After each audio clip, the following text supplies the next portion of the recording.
Hi, this is Tim of the 1916 Company. Welcome and thanks for logging on. If you want this watch, and I would, reach out to Team Mosso at the1916company.com for purchase and pricing details. There are those who love the idea of DeBethune but cannot get comfortable with the style of DeBethune. A DB27, a 28, one of the dream watches. They are state-of-the-art in mechanical watchmaking, but they're a little bit too space-age in their aesthetic. The sci-fi look does not attract all collectors, those who might be familiar with Jorn, Kari Voutilainen, Roger W. Smith, Moritz Grossman, and others, would prefer something more like this. And this is an olive branch to the collector of more traditional styles. So DeBethune offering you here the white gold DB25 Perpetual, the perpetual calendar version of the DB25. Round case, fixed lugs, solid dial, Roman numerals, leaf hands, lots to love, but with all of the spec and tech that appeals to fans of DeBethune watchmaking. Here we have the style to appeal to those more conservative tastes who love the engineering but also want something a little bit less Star Trek for the wrist. In white gold, this model, which came out in 2011, is 44 millimeters in diameter. It's 12.7 millimeters thick. It's 51 millimeters from lug to lug with a 24 millimeter spacing between the lugs. Now I find on my 16 centimeter wrist, I can wear either the 40 millimeter or the 44 millimeter version of this watch. Neither one feels overwhelming. I wouldn't wear the 44 on a wrist smaller than mine, but if your wrist is my size, don't have any reservations. This fits just fine. It's even flat enough with a domed bezel that it will slide underneath a dress cuff or a tight sleeve if you wanted to. And here you can see you're down the barrel angle and then over the top. The strap's a nice piece. You can see a combination of textile and black, a folded edge, a little bit of bolstering or stuffing to give it volume, a monotone stitch, a gusset sewn in to avoid gouging.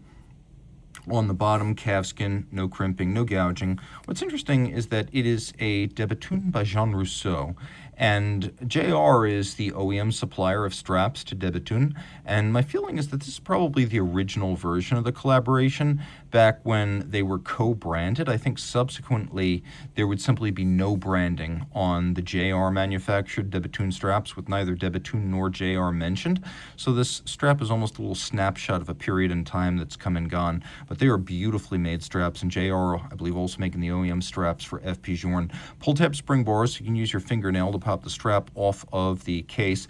At DeBethune, the ambiance of the watch and the design of the lugs is often reflected in the design of the buckle. Here we have a fairly conventional buckle, and we have a fairly conventional case. If it were a DB28, this would be a little bit more adventurous.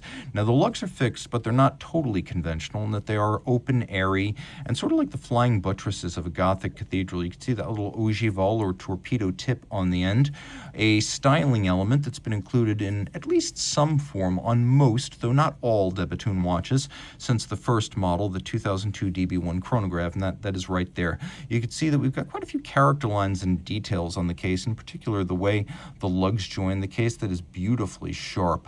And then we've got an unbranded crown because Denis Flageolet, the watchmaking co-founder and still creative lead at DeBethune, is a classicist, and the classical brands and models he admires would not have had branding on the crown, so his is not branded. But you can see there's a combination of drilling and knurling on the crown that makes it distinctive.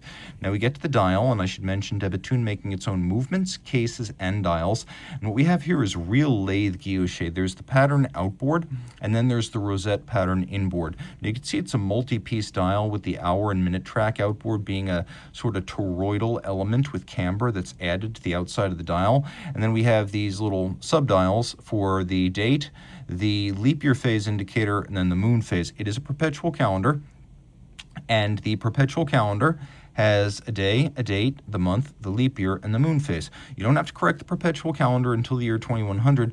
The moon phase, which is patented, is spherical. It's 1/2 white palladium, 1/2 blackened metal. And you can see it sits on a mirror-polished and blackened space that features gold leaf for the little stars that are inset. This spherical 122-year reset interval moon phase display means that the hour and minute hand have to be dramatically rolled, cambered, and arced to clear it. And this is also a patented moon phase display.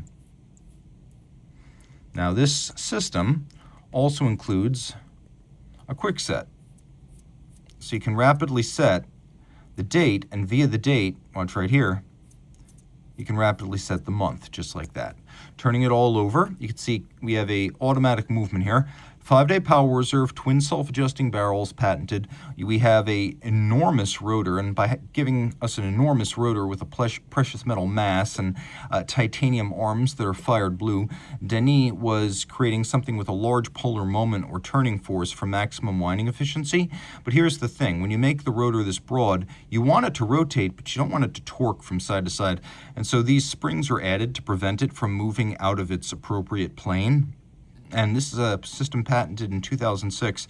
To reduce friction, each one of the springs includes 3 inset jewels, so when rotor contacts spring, there's as little friction as necessary.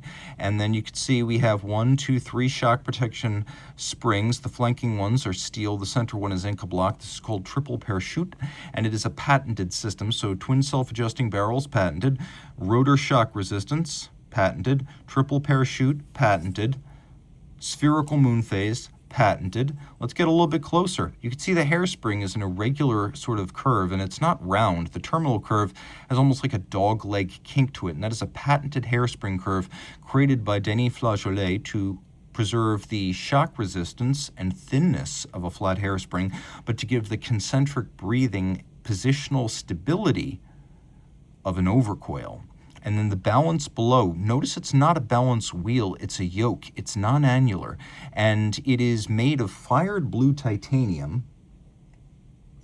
And then you can see that the masses, the bulbs outboard, those are actually palladium, precious metal palladium, PD950. And so this is the 2008 DeBethune patent balance. The company has at least 10 patented balances, and it's sort of like a signature of the era for each watch, which balance it has. Denis' goal has always been to minimize aerodynamic drag, minimize the effect of temperature change on timing, and to maximize the percentage of total mass in the rim or at the outermost arc of the balance, and that's what's achieved here. And although you can't easily see it, there's also a silicone escape wheel for improved efficiency. Finishing includes satination, media blast, polished screw heads. We have both satination and beveling on the parachute shock protection structures. We have snelling and media blast on the bridges. The movement is 30 millimeters in diameter with a 4 hertz beat rate. The 30 millimeter movement nicely fills this case, and all this is water resistant to 30 meters, so dress watch standard, which means splash or rain exposure only. In white gold, I should mention, this is not conventional white gold. This is the good stuff, as used by Rolex, Patek, Grubel Forsey, Jaeger-LeCoultre, and many more. Gray gold, a white gold that never needs to be rhodium plated and is white all the way through. Now, it's not quite as blindingly white as rhodium plated white gold. Like, this is steel, and this is the color of rhodium plated white gold. You can see this is a warmer tone, but this is more premium because it doesn't need to be plated, and unlike cheap white gold jewelry, it doesn't wear through and show a second color underneath. So this is the good stuff, gray gold, 18 karat white homogeneous color all the way through. If you love this watch, reach out to Team Mosso at the 1916company.com for purchase and pricing details.